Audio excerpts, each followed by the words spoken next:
Alrighty then. Let's go ahead and get into it. Anyways, what's up, y'all? My name's Zay. Sure, you guys have tuned into the channel plenty of times at this point, but felt like I was going to do something a little bit different. Obviously, game one of the NBA Finals was last night, and as you can tell, if you haven't been able to already tell by how I am, how I'm supporting my team, I'm a huge Celtics fan. So I felt like for these next few games for this finals, I wanted to document kind of my thoughts on each game, and so take you guys along the ride with me. So anyway, game one wrapped up last night. We got a final score of 107-89. Celtics won. It was a blowout in the first half, but I just wanted to give you guys my thoughts, kind of like an MVP, kind of, what I liked about the game, what can be done better, and then what to expect. First off, I had a prediction of Celtics in 5. I was pretty confident. So I'm still going to stick with that after tonight. Not gonna lie to you, it definitely looks like after last night, that prediction looks pretty strong. If not, might even be better than that. Might be a sweep. Now, I'm not gonna say all that. A lot of series start off with a team going up 1-0, and then they go on to not win any more games. They go on to blow some games. I remember 2 years ago, the Celtics won in Golden State on the road. They took a 1-0 lead, and I mean, it became 1-1, then it was 2-1, then they almost got a 3-1 lead, and then it went 2-2, and then they lost the next two games. So, that happens. So, anyway, here we are in 2024, and I'm just going to take you through a bit of the game, kind of like what I really thought about it, and my thoughts. I've watched the majority of the Celtics games this year. I think last year I watched, if I had to put a percentage, probably 80. Definitely, I watched around 90 to 95% of the games this year. Like, pretty much any game that I watched, I could catch it on, and I was able to catch them. So I pretty much know, like, a lot of what they like to do, and this is seeing them perform last night, seeing them put the best performance that they could last night. That was pretty much what I was expecting, but that's what I was really wanting to see. So let's just get it out the way first. Obviously, it's been 38 days. It's been since Game 3 of the Miami series. Kristaps Porzingis got hurt on the road, a little bit of a calf injury. It was very reminiscent of like KD's calf injury. I don't know why. I want to say industry, not injury, but KD's injury back in 2019 when he was, and then KD came back against the Raptors Game 1 on the road, and he just messed it up. So, tore his ACL, and obviously he's a better player now than that, which is crazy. But the moment I heard that Kristaps was going to be coming off the bench, shout out to Joe Mazzulla for that. I think that was a really good decision to have Kristaps come off the bench. Everybody kind of gets to see just the five-man lineup that we've been running this entire playoff since he's been gone, with Al in it instead of him. And then when Kristaps comes in, he really gets to make a difference. You can tell that I think people forgot just how important he is to the team, because when they've won so much, they won 2 series without him. One was a 4-1 gentleman's sweep of Cleveland. The other one was a complete sweep of Indiana. And it's not like this is just some dude that you put out there and he's just 7 feet tall and he happens to shoot. He does a lot for the Celtics that was put on display this time. So as soon as when he comes in around the middle of the third, he really takes over. It becomes his game. He's hitting 3-pointers. He's going to the basket. He has like the rookie Derek Lively on him. He blows by him. He gets to the basket that way. They put Kyrie on him at some points. He just shoots over them. I think Derek Jones Jr. was on him. He just shoots over him. Gafford as well. Kristaps pretty much shoots over anybody who's shorter than him, which is the majority of people in the NBA. So I really like that he just took advantage of that matchup, and you can tell throughout this game the Celtics were matchup hunting. They were looking for, okay, what's the best matchup we can have? So Kristaps, in my opinion, he's the MVP. He stepped in. He had 18 points in the first quarter, 20 overall. He had 20 points in 21 minutes. What more can you ask for? It wasn't just offensively, though. He blocked a Jeff Green, or I forget his name, but he blocked a shot by Green. He ran down the court. That pretty much told me, oh, he's here. Because if anybody had a messed up calf, they wouldn't even be running that fast, let alone try to block the shot that he was. Because I thought he was going to dunk it on him, and he was able to get that. Block. So definitely shout out to Kristaps Porzingis. He's the MVP of the night. Absolutely showed everybody what the Celtics have been missing. He helped space the floor. Just it's so amazing how he helps space the floor. Like there's so much attention that is brought over to everyone else on the team, and then when Kristaps is in, you're just reminded, oh yeah, this dude can drop 20 in a moment's notice, like in his sleep if he really wants to. Long threes that he was taking. He really was pulling Lively and Gafford away from the basket, which allowed for more penetration from Jalen and Jason. So speaking of Jalen, he's second place here in the MVP in terms of how he was looking. He really set the tone. I mean, you can tell that he remembers what it was like in that 2022 finals to be the best player on the team, but not to get the job done. You can tell that he is playing with an intensity that he wish he had in last year's Eastern Conference Finals Game 7 when JT got his ankle hurt and he had to take over, and then he kind of got a little bit exposed and everything. He took over here. He just kept driving to the basket. Like he wasn't settling for the mid ranges. He wasn't just pulling up from three whenever he wanted to. He made sure to go to the basket to keep testing Dallas's interior defense. And to be honest with you, there was that great dunk that he had. I mean, he was all over everybody, but his defense really showed up too. He actually got a little steal on Luka, and then he ended up getting a dunk. Anytime JB gets a dunk multiple times in a game, it just establishes that he's going to go to the rim whenever he wants to, however he wants to. He did miss 5 free throws, so that is something to. I think we were 13 for 19 from the line, so you take that into account. You know, his 5 free throws, that definitely would have been able to help. Would have only missed 1 overall, and definitely, I just think that he just kept them on their toes. Even after the game, he made sure to tell them in the locker room, don't get cute, fellas. It's just one game, because they already know that they won game 1 back in 2022, and they didn't get the job done. So it's all about getting the job done. And speaking of guys on the team, everybody wants to kind of talk about him.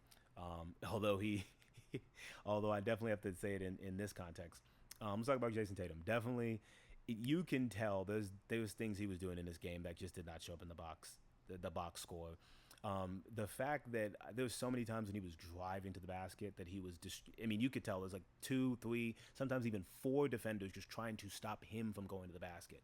Because once he starts going to the basket, once he starts playing like he's 6'9", instead of just shooting threes like a lot of people criticize him for, there's a lot of things people don't really understand that he does, which is with Porzingis out there on that floor, you have to guard Porzingis, and he can shoot from 30 feet from that three-pointer, but he can also pull up and hit the midi, or he can just go to the basket.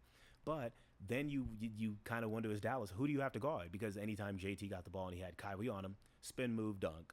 Or if he did have a PJ Washington or a Daniel Gafford on him, he is pulling him out a bit, making him think that it's going to be an ISO one-on-one with the 3, doesn't take it, instead drives to the basket, brings in that gravitational pull of 2, 3 other defenders, and then Drew Holiday's open, Jaylen Brown's open, Derek White's open, Kristaps is open, you name it, someone's open. And I think he really did great with some assists here. Some of his better assists that he had came in this game, honestly. Just like I said, getting straight up to the basket and then immediately chucking it around a defender's back to a wide open corner 3, or even to one of our guards, Drew or Derek, just coming in to shoot a midi. So I thought that was good. Defensively, everyone showed up. I think that you can tell from the beginning Jason wanted to show a defensive presence, and he was. I mean, at the end of the day, let's just talk about Dallas in general. Kyrie really struggled. 6 for 19 from the field. Really 0 for 5 from 3. I don't expect that to happen again. It's Kyrie Irving, for God's sakes. But only 12 points in 37 minutes. Dallas needs more out of him, obviously. Shout out to Luka.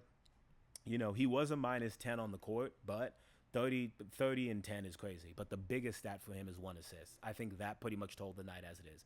Luka can have 40-point double-doubles the entire series, and Dallas could still lose if they keep Kyrie contained and they make Luka do everything. But if Luka has less than 5 assists a game, it's not going to happen. Like, they're not going to win a game because he needs to believe in his teammates being able to hit down shots. Do I think Dallas is going to have a repeat performance of what they did last night again? I don't really know. I feel like a lot of it is on the Celtics defense. A lot of people want to kind of put into the perspective of, this is the Mavs' first final since Dirk. This is Jason Kidd, coaching in this final. And you can tell at halftime he was kind of telling the guys, like, he kind of caught himself. He was kind of like, you act like we haven't been here before. And then it's like, oh, yeah, you haven't. That's right. Like, only Kyrie has been here before. And he has won. He's been there multiple times. But he wanted them to have fun. Just felt like it didn't look like they were playing as loose. You can definitely tell they were playing like it was game 1 of the NBA Finals. The Celtics were playing like it was kind of like, okay, great, Kristaps is back. We got him for a regular game. We're going against Dallas. And they just played like how they normally play. Now, The lead did get up to, I believe it was up to 30 point, almost a 30-point lead in the NBA final. I think it was a 17-point lead in the first quarter. That's the biggest first quarter lead in the history of the NBA finals. That's in an NBA finals beginning game, which I think is, it's a really great stat by the Celtics. But as expected, in the beginning of the third, this is kind of where I could say there needs to be some adjustments made. I think Joe did a great job. Like I said, have Kristaps come off the bench. You bring in Pritchard and Hauser at the right moments when you need some more shooting. Shout out Hauser for some defense. Everyone played defense, which is really, really good. Everyone was hounding defensively. There wasn't a defensive liability on the court for the Celtics, which I was really happy to see. But that third quarter, you could tell Luka was walking them down. It really was the Celtics just weren't hitting threes. When the Celtics hit threes, who can beat them? It's themselves. But in the third, you could tell they weren't. And so that's when I was a little bit worried, like, here we go again, the Celtics doing the Celtics thing, which is we're going to let this team back into the game.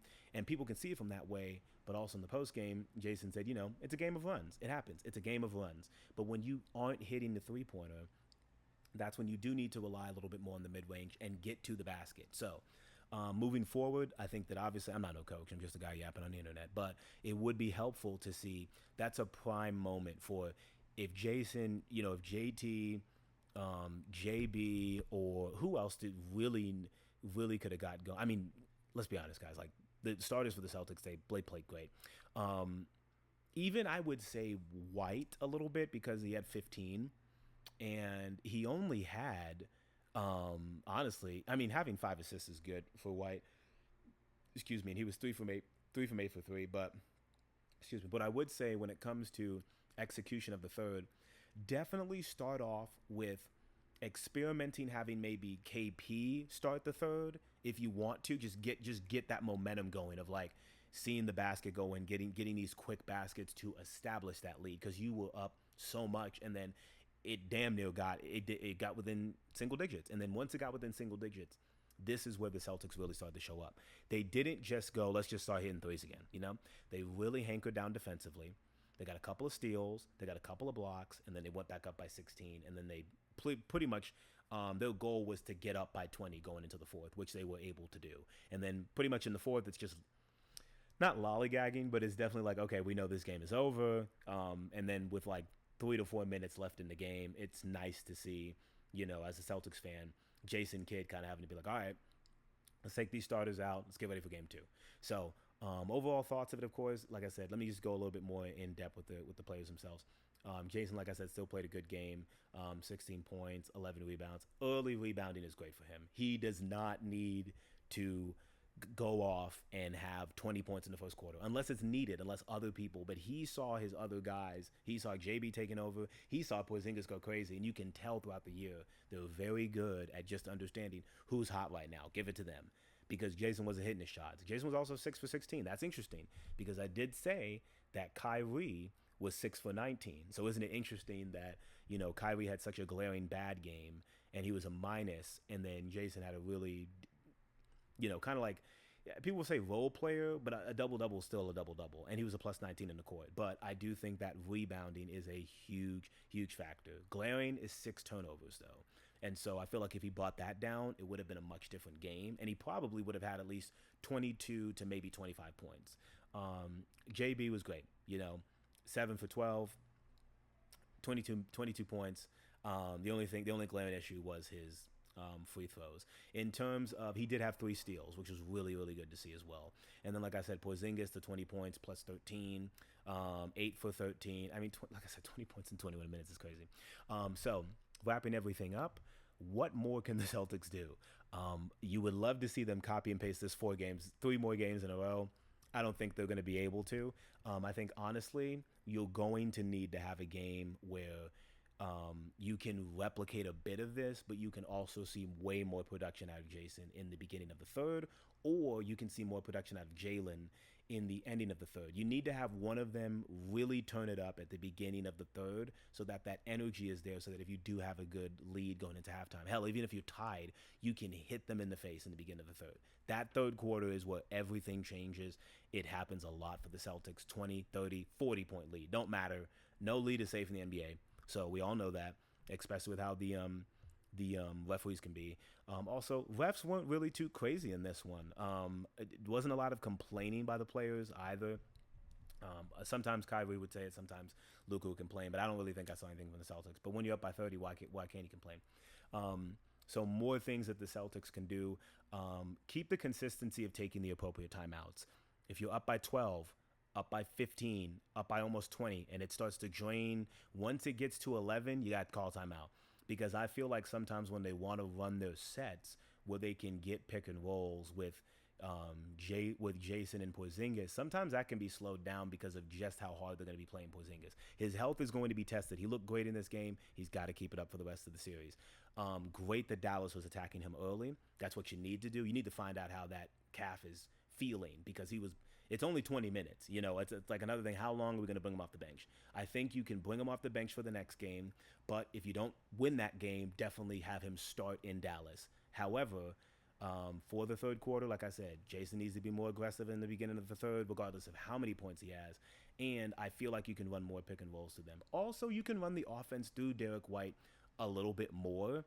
And I feel like they can get some more points that way too, just by having Derek White kind of run through the offense, because he does so many little things that just aren't seen.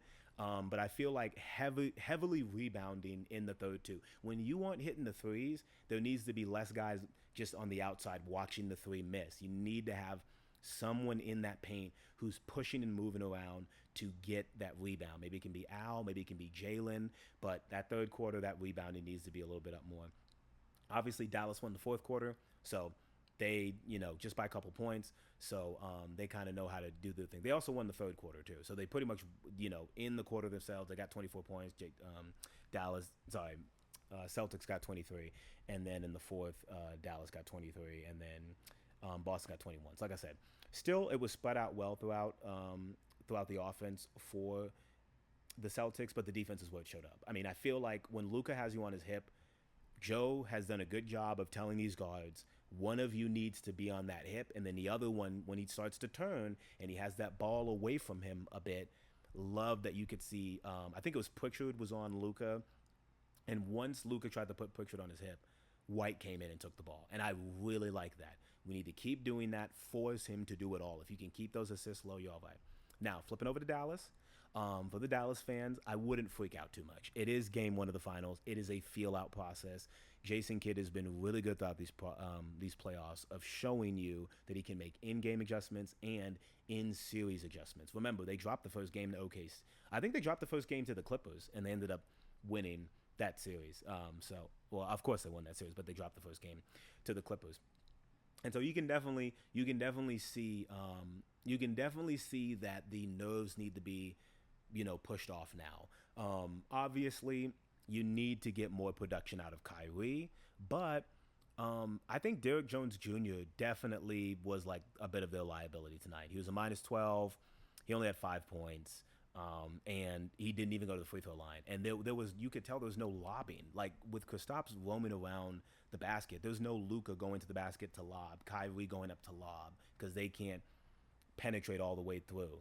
That defensive wall we're putting up, really, really good. We'll see how long that holds up. We'll see what Jason Kidd can do there. But scheming-wise, like I said, at the end of the day, you just got to get Kyrie more involved. I just feel like you need to get him more involved, but it is very tough because the backcourt that the Celtics have of Drew and of Derek White is great. But like I said, Hauser did a good job too. He was covering Kyrie for a couple of those sets, and he was able to stop him.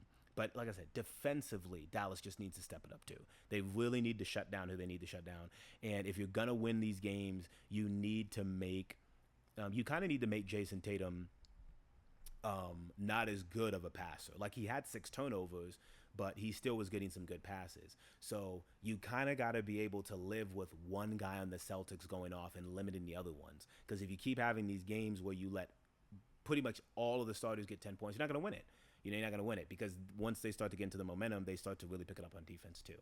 So PJ Washington, he had 14 points, but he was 0 for 3 from 3. So that's a big, big thing. I know that in these earlier series, he showed up tremendously, and he really hit those threes. But for this series, he's going to need to hit them threes because I feel like he's been a little bit off.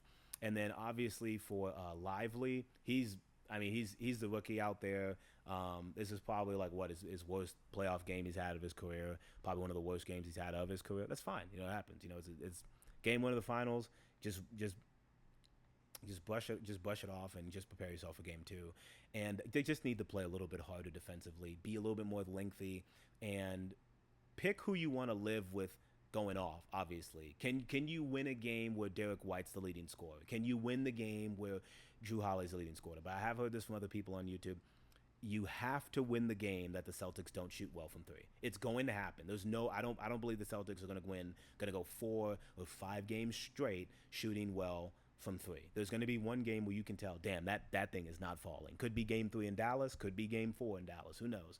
Could be game 5 if it goes that far. But Dallas needs to win that game. So obviously the Celtics have struggled. The first series against Miami, in the second series against Cleveland, they lost game 2 at home. Then in Indiana, they made sure that's not happening again. So we'll see how the Celtics show up. Overall, great performance. Let me know who you're choosing to win the finals, obviously. And then let me know what you think the next game is going to be. Who do you think is going to be the MVP? Who do you think is really going to show up? If I had to give a finals MVP so far, I mean, it's clearly KP. But like I said, it's just one game. So anyways, appreciate you guys for tuning in. Let me know more. You know, obviously I'm just doing this kind of randomly, and I don't really do a lot of edits with this, so I kind of just yap my thoughts off in terms of what I've seen, and I just kind of like read off of the box score. But watching every single second of the game, this has been amazing. For my Celtics fans in here that are watching, 3 more to go. It's been a long time. And for the Dallas fans in here, just got to go back to, just got to keep that game close into the fourth and let Luka and Kyrie do their thing. But if only one of them is doing their thing, it's going to be an early series. It's going to be over pretty quickly. Anyways, appreciate you guys for tuning in. Make sure to comment. Make sure to like, comment, and subscribe. I'm all over the place today. And then I will catch you guys later, and I will see you guys for game 2.